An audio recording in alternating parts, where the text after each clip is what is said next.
रोचक कहानियों की श्रृंखला में आपका स्वागत है।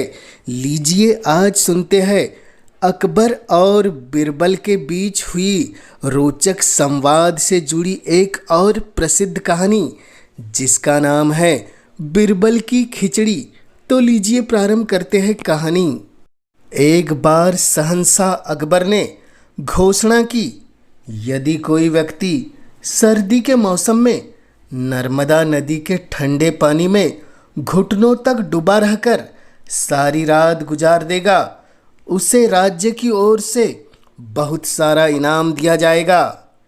एक गरीब धोबी ने अपनी गरीबी दूर करने के लिए यह हिम्मत जुटाई और सारी रात घुटने तक नदी के पानी में ठिठुरते हुए बिताकर दूसरे दिन वह राजमहल पहुंचा और उन्होंने बताया कि मैंने किस तरह से इस नर्मदा नदी के शीतल जल में अपने आप को सारी रात रखकर इस इनाम का हकदार बनाया है।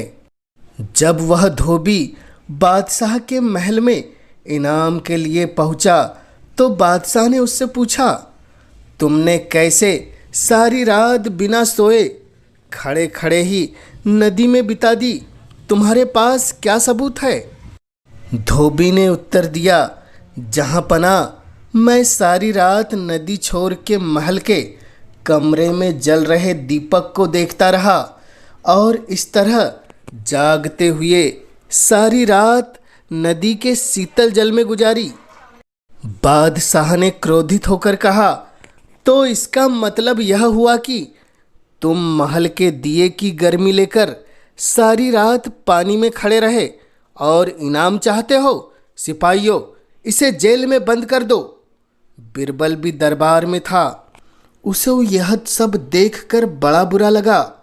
बादशाह नाहक ही उस गरीब पर जुल्म कर रहे हैं। बिरबल दूसरे दिन दरबार में हाजिर नहीं हुए, जबकि उस दिन दरबार में एक अति आवश्यक बैठक थी। बादशाह ने एक खादिम को बिरबल को बुलाने के लिए भेजा।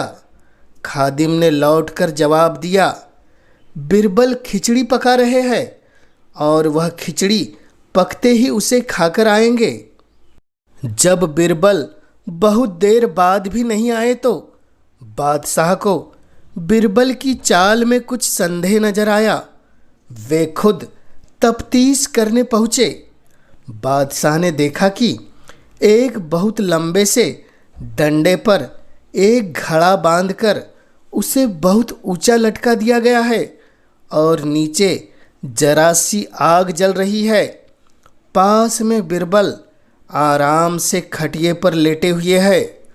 बादशाह ने तमक कर पूछा, यह क्या तमाशा है? क्या ऐसी भी खिचड़ी पकती है? बिरबल ने कहा, जहाँ पना जरूर पकेगी, वैसे ही पकेगी जैसे कि धोबी को महल के दिए की गर्मी मिली थी। बादशाह को बात समझ में आ गई। उन्होंने अपनी गलती को स्वीकार की और बिरबल की चतुराई को सराहा और उन्होंने तत्काल बिरबल को गले लगाया और धोबी को रिहा करके उसे बहुत सारा इनाम देकर सम्मानित किया।